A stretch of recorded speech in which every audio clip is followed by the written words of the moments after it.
traffic so you can identify, okay, somebody has typed their password at FTP, and lo and behold, here's their password. So you have the documentation that proves to somebody, yes, you do need to change your password because here it is, and no, you cannot use FTP anymore, for example.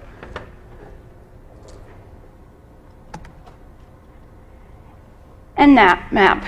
So this is a very quick way to do a port scan of a particular IP address. This allows you to just get the command line text output.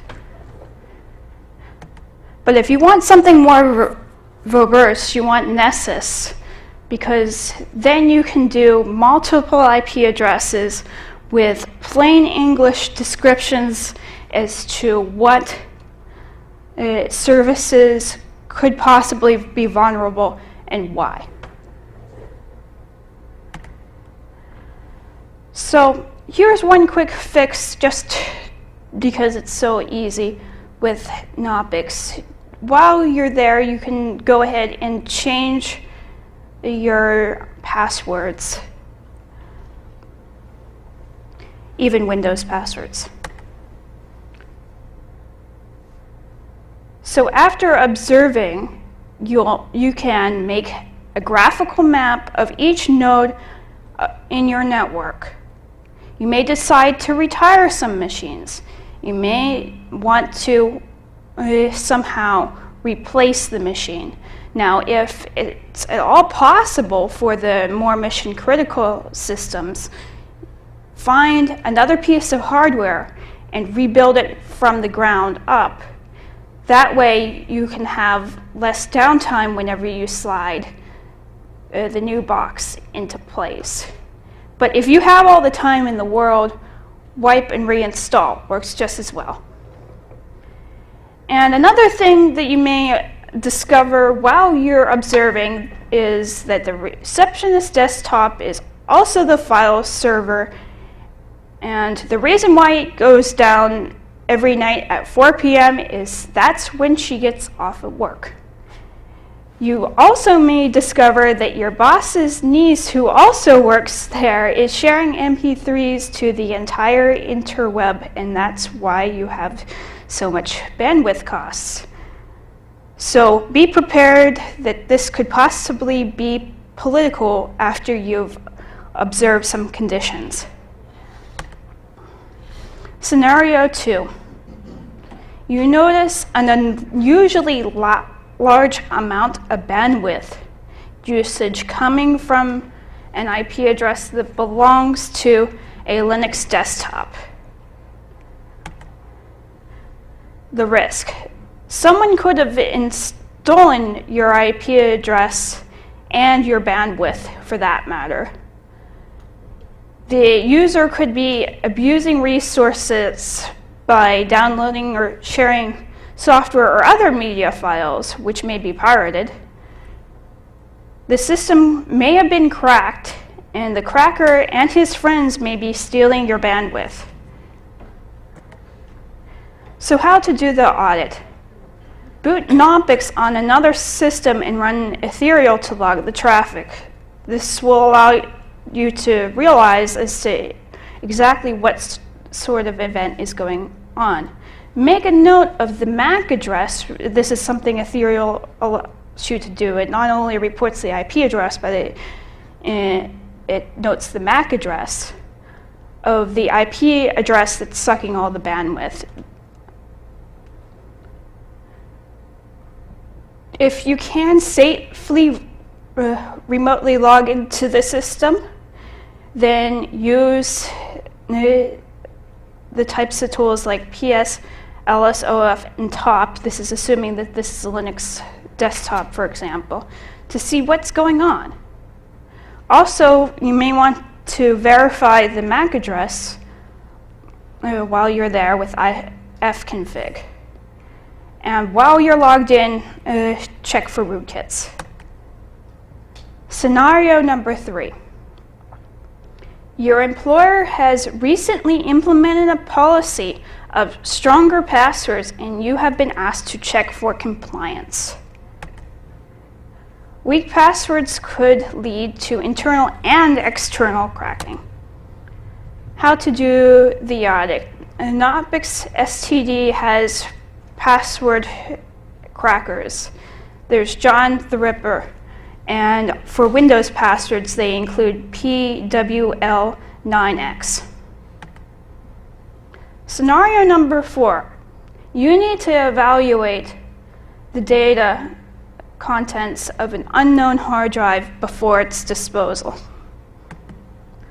The risks. Possible sensitive data could be lost or fall into the wrong hands. I'm not talking just about personal data, but I'm talking about your business's intellectual property as well. And this is where the System Rescue CD comes into play. It allows you to mount many different file systems. From there, you can browse the file system and perhaps make a determination as to whether or not this data is worth keeping, depending on how much time you have. You may not have the time to do that right now. So you may want to make an image of the entire drive with the tool part image.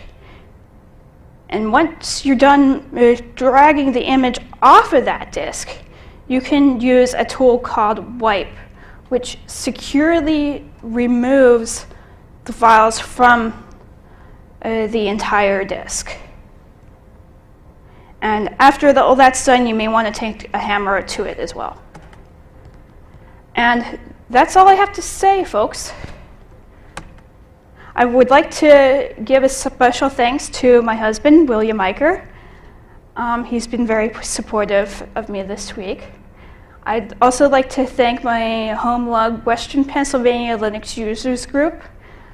I'd also like to thank Usenix and the League of Professional System Administrators, because these are the folks that I've learned the most from that have contributed to these slides.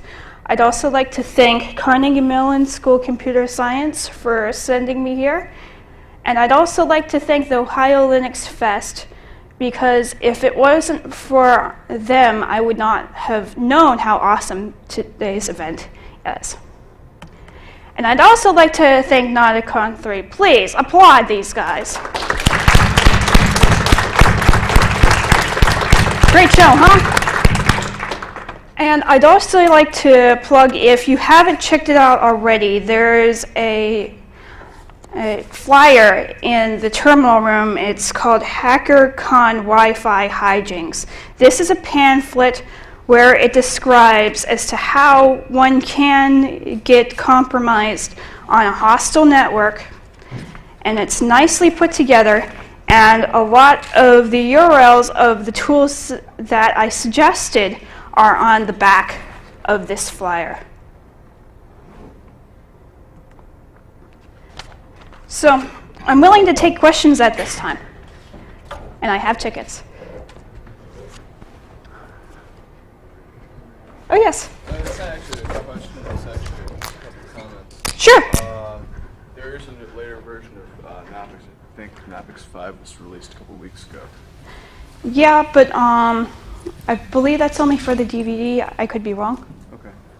It is a DVD, you're correct. Yes, I was restricting it to regular CDRs just because you might have older hardware. Okay. Another thing too, recently just found out that Auditor and Wax have now combined into a single new security tool CD called Backtrack. Oh, that's what Backtrack is. That's what Backtrack is, yes. Okay, yes, definitely. That's going to be very cool. Yes. It's not really a question again, it's a comment also. Oh. On the Nessus tool, they've recently closed the source on that, or closed development on that, but there is a fork now that was originally called GNessus, that's been renamed OpenVAS. So OpenVAS? OpenVAS, OpenVAS. OpenVAS. Yes. Very good. OpenVAS, he said. Yeah. All right, Mike, did you have something to say? For a large switching network, would you recommend the Nessus or the Serial? I recommend both. both, trying both, and just what you get. Well, the ethereal logs the actual traffic that's going by. That will allow you to see exactly what's happening in real time, and it will allow you to prove exactly why you cannot type clear text passwords, for example. Now, the Nessus just points out to you what's vulnerable.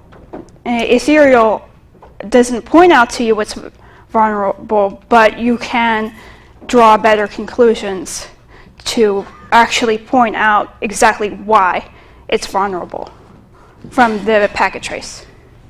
Yes? One of the problems with starting with Ethereal or something like that is the massive data you have to deal with from the beginning. So you can start with Etherrate to get graphical analysis of the bandwidth. Another thing you can use is NTOP, which I've only run it on a BSD platform, but it'll actually show all it collects data. It'll show you the amount of traffic between IPs, what's running on those IPs, the sites they're visiting, and things like that. So then it allows you to drill down and start using Ethereal, because once you hit Ethereal, you've got to start picking through a lot of data and filtering to see what you're looking It at. would be really awesome if that was on the free SD. I think they pronounce it that way. It's the Free SBIE. Free SBIE is the name of the live CD for the free BSD folks. You want to say anything about with snippets and so forth, inserting yourself into the path, because most modern networks are going to be switched networks, so you're pretty much going to see only things that are coming down your particular line. Things like hooking up to the mirror port of your switch, or using ARP poisoning techniques to be able to put yourself in the middle of the path so you can actually see more of the traffic that's actually going across the network. I'm sorry, was there a question there? But I was just wondering, Okay, that was the comment. What technique do you what use ARP to poisoning get in the techniques? middle? Do you use like mirror ports on your switches, or do you use like ARP poisoning techniques to be able to see more of the traffic? Because the way our network is set up, everything is switched. So pretty much to see someone else's plain text passwords, or to know that someone else is using plain text passwords on the network, you'd actually have to be between them and the switch, or ARP poison between them, or be hooked up to like a mirror port on the switch. What Techniques Yes, you use. exactly. The part of the reason why I call this cheap is you're only going to see what's behind the one switch. I actually, sorry, I'm still thundering. I built a box that has an old 3COM 24-port hub and a little compact laptop. And I just go in the switch network and pull everything out for a day, plug it into my hub, and I can watch all the traffic that way. So all those old, 10-port hubs or whatever you have sitting around, they're great to hang on to. I've got a few bits of that first. Yeah, so if you jack in between the switch network and the outside connection, at least you're watching what's going out of your network. Someone sent a nice diagram from Ethernet tap you can use to Yeah. the same functionality. But you have to have two network cards to be able to see both the sending in and the Yeah, outgoing and the correct. incoming. Well, the problem with the mirror port is a lot of mirror ports don't show traffic both ways. Oh, it does The not? HP Pro curve I touched before would only show like incoming data. It wouldn't show outgoing data. I wasn't aware of that. They have corrected that in later versions of They software. have? Yeah. But on a 50-port switch, you can only see half the ports on this side with a non-under port, or half the ports on this side. But they did fix that. That was in the right. Cool. So, anyone else from this side of the room? Yeah, we're competition now. Come on, you guys come over this way. Okay, thanks very much.